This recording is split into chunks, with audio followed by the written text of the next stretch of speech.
ஒரு பள்ளியில ஒரு 10-12 வருஷத்துக்கு முன்னாடி குத்துபாவுக்கு போனேன். அந்த பள்ளியினுடைய நிர்வாக தலைவர் எங்களோட மிச்சம் மஹப்பத்து. அவர் சொன்னார், ஹசரத், எங்களோட பள்ளிக்கு இமாம் ஒன்று கேட்டு நாங்க கால் பண்ணினோம் பேப்பர்ல, பலரும் வந்தாங்க.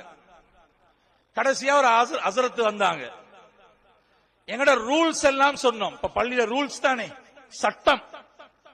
ஓதுற காலத்திலையும் சட்டம், பள்ளியிலையும் சட்டம். இப்ப சட்டம் போட்டாச்சு. ஹசரத், எங்கட இந்த ரூல்ஸ் அண்ட் ரெகுலேஷன் சட்டம் இப்படி இப்படி இருக்குது. அந்த ஹசரத் எல்லா சட்டத்துக்கும் ஆமா போட்டாராம். சரி சரி. இந்த நிர்வாகி கேட்டாரா, ஹசரத், நான் சொல்றதுக்கு எல்லாம் ஆமா போடுறீங்களே, நீங்க சம்பளத்தை பத்தி ஒன்றும் பேசல. இல்ல இல்ல, அதை பத்தி பேச தேவையில்லை. கடைசியா அவர் வற்புறுத்தி கேட்டாரா, ஹசரத், உங்களோட சம்பளம் என்ன வேணும்? என்னமோ கொடுக்க போற மாதிரி சும்மா கேட்டுக்கொள்ற போய்க்கு. அப்ப அவர் சொன்னாரா, ஹசரத் சிம்பிளா சொன்னாரா, ஆஜியார், உங்களுக்கு ஒரு மாசத்துக்கு எவ்வளவு செலவோ அதை எனக்கு தாங்க அப்படின்றாராம். அவர் சொல்றாரு, ஹசரத், இந்த அறப்படிச்ச மௌலைமார பாருங்கோ, இந்த மௌலைமார் அறப்படிச்ச தனத்தை பாருங்கோ, அப்படியா பேசுற என்னோட? நான் கேட்டேன், என்ன பிரச்சனை? அவர்கிட்ட கேட்டேன், உங்களுக்கு உங்களோட வீட்டுல எத்தனை பேரு? அவரும் மனைவியும் 2 பிள்ளையும். எவ்வளவு செலவு? இது ஒரு 12 வருஷத்துக்கு முன்னால் உள்ள சம்பவம். அந்த காலத்துல 30 ரூபா 35 ரூபா அரிசி, சீனி 25 ரூபா 30 ரூபா, இப்படி விலை குறைந்த காலத்தில், அந்த காலகட்டத்தில் அவருடைய செலவு என்னண்டா 4 பேருக்கு 75,000 ரூபாய் ஒரு மாசத்துக்கு. ஒரு வசதி படைச்சவர். நான் கேட்டேன், நீங்க ஹசரத்திட்ட கொஞ்சம் விசாரிக்கே, அவர் வீட்டுல எத்தனை பேருண்டு? நான் கேட்டு அவர் சொன்னார், அவரும் மனைவியும் 2 பிள்ளையும், இவர் உம்மாவும் மனைவி உம்மாவும் 6 பேர். அப்படியா? நீங்க எவ்வளவு தாரண்டு சொன்னீங்க? ஒரு 17-18,000. 6 பேருக்கு 18,000. உங்களோட 4 பேருக்கு 75,000. ஏன் ஹசரத்துக்கு வாய் வயிறு இல்லையா? ஹசரத்து சாப்பிடக்கூடாதா? ஹசரத்து கரண்ட் பில் கட்டுறது இல்லையா? தண்ணி பில் கட்டுறது இல்லையா? ஹசரத்துல புள்ள குட்டிக்கு மருந்து வந்த இந்த நாள் அந்த ஓபிடி போய்தா சீரழியணும். ஒரு பிரைவேட்ல மருந்து எடுக்கிறதுக்கு அவரோட கையில சல்லி, அவர் வீட்டுக்கு ஒரு 10 விருந்தாளி வந்துட்டாங்க, என்ன செய்வாரு? அப்ப நீங்க சொகுசா வாழணும். ஹசரத் மாறு எப்படி வாழ்ந்தாலும் சரி, ஆனா டைமுக்கு முசல்லா அழைக்கணும், சொல்றத செய்யணும். இல்லாட்டி எங்களுக்கு என்ன ஹசரத் மாறு இல்லையா? எங்களுக்கு என்ன உஸ்தாத் மாறு இல்லையா? எங்களுக்கு என்ன மௌலை மாறு இல்லையா? ஈக்கிறண்டா ஐரிங்க, இல்லாட்டி போங்கன்றான். ஒழுக்கம் கெட்ட நிர்வாகிகள். உலமாக்கள்கிட்ட சொல்றான், ஒரு 3-4 மாசத்துக்கு முன்னால ஒரு பள்ளியினுடைய விடயத்தை கேள்விப்பட்டேன்.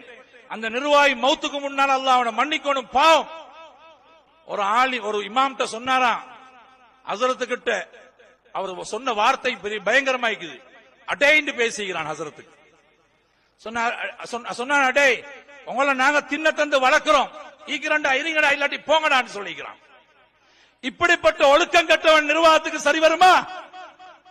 அல்லாஹ்வுடைய பள்ளிவாசல், மதரசாக்கள், ஒழுக்கம் இல்லாத நிர்வாகிகள், உலமாக்களை உஸ்தாதுமார்களை கண்ணியப்படுத்த தெரியாதவன், இல்முடைய பெருமை தெரியாதவன், நபிமார்களுடைய வாரிஸ். நீ எவ்வளவு பெரிய கோடீஸ்வரனா இருந்தாலும் ஒரு ஆலிமுடைய இடத்துக்கு வர முடியாது. அது ஆட்டோ ஓட்டுறவன் மகனாய்க்கேலும். ஆலிம்சா ஆட்டோ ஓட்டுறவன் மகனாய்க்கேலும். நீங்க பெரிய பில்லியனரா இருந்தாலும் ஜனாதிபதியா இருந்தாலும் ஒரு ஆலிமுடைய இடத்துக்கு வரையலா. வரசத்துல் அம்பியா உலமாக்கள் தான். ஒரு ஆலிமோட அடைந்து பேசுறதா இருந்தா, சின்ன தந்து வளர்க்கிறோம் சொல்றதா இருந்தா, எவ்வளவு பெரிய ஒழுக்கம் கட்டவன் இவன் எல்லாம் மஸ்ஜிதுக்கு இல்ல தகுதி, மையவாடிக்கு தான் தகுதி. அல்லாஹ் நல்லடியார்களே, இன்றைக்கு உலமாக்களை மதிக்க தெரியாதவர்கள் நிர்வாகிகள், உலமாக்களுடைய கஷ்டங்களை நஷ்டங்கள் தெரியாதவர்கள், உலமாக்களுடைய சந்தோஷத்துல துக்கத்துல பங்கு கொள்ளாதவர்கள். ஆனாலும் அல்லாஹ் ஜல்ல ஷானஹு தஆலா உலமாக்களை சங்கையா வாழ வச்சிருக்கிறான்.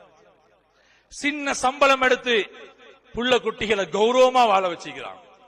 உலமாக்களோட புள்ளைகள் பிச்சை கேட்டாங்களா? எங்க சார் சீரழிறாங்களா? அல்லாஹ் நல்லடியார்களே, எல்லாரும் ரொம்ப கவனமாய்க்கணும். கொழும்புல ஒருத்தன் என்கிட்ட சொன்னா, ஹசரத், பல வருட காலம் எதிர்பார்த்த நிர்வாகத்துக்கு வாரத்துக்கு இந்த முறை சான்ஸ் ஒன்று கிடைச்சி நிர்வாகத்துக்கு வந்தீங்க. நான் கேட்டேன், அப்படி என்ன ஆசை? வரவே கூடாது அந்த ஆசை. ஏன் அப்படி ஆசை? அவன் சொல்றான், ஹசரத் எங்கட பள்ளி இமாமிக்கிறானே, அவன் சொன்ன மாதிரி சொல்றேன், எங்கட பள்ளி ஹசரத் இருக்கிறானே, இவனை எத்தனையோ நிர்வாகத்தோட சொன்னேன் வெளியே போட சொல்லி, வெளியே போடல. இவன் வெளியே போடுறதுக்கு நான் நிர்வாகத்துக்கு வந்திருக்கிறேன். நாளைக்கு வெளியே போட்டால் நான் நிர்வாகத்தோடு வெளியே போய்த்திருவேன். அல்லாஹ்வின் நல்லடியார்களே, இவன் எப்படி, இவன் என்ன தகுதி? ஒரு ஆலிம வெளியே போடுறதுக்கு நிர்வாகத்துக்கு வாரதா இருந்தா எவ்வளவு பெரிய ஒரு காட்டுமிராண்டி ஆயிப்பான். அல்லாஹ்வின் நல்லடியார்களே, வைராக்கியத்தை போக்குறதுக்கு, கோவத்தை இல்லாமலாக்குறதுக்கு, உலமாக்களோட ஒன்று கொண்டு சண்டை பிடிக்கிறதுக்கு நிர்வாகத்துக்கு யாரும் வரவானம். யாரும் தண்டை இயக்கத்துக்கு சார்பா இருக்கல, எங்களுக்கு அப்படி இல்லை இப்படி இல்லை உலமாக்களோட யாரும் முட்டி கொண்டு போவான. உலமாக்களோட குறை பேசவான. நாங்க தகுதியே கிடையாது. அவர் ஷேட் போட்ட ஆலிமாய்க்கலாம், ஜுப்பா போட்ட ஆலிமாய்க்கலாம், தாடி வச்ச ஆலிமாய்க்கலாம், தாடி வைக்காத ஆலிமாய்க்கலாம். எங்களுக்கு என்ன உரிமை இருக்கிறது உலமாக்களை பத்தி பேசுறதுக்கு? வரசத்துல் அம்பியான்னு சொல்லக்கூடிய அந்த உலமாக்களை அல்லாஹ்வுடைய நேசம் அவங்களுக்கு கிடைச்சிட்டா நாங்க எல்லாம் ஒன்றும் இல்லை. அல்லாஹ் நல்லடியார்களே, எனவே நாங்கள் ஒவ்வொருவரும் ரொம்ப கவனமாக நிதானமாயிக்கணும். ஆயுதம் கையில கிடைச்சண்டு நாங்க பெரிய வேட்டக்காரனா மாறிடக்கூடாது.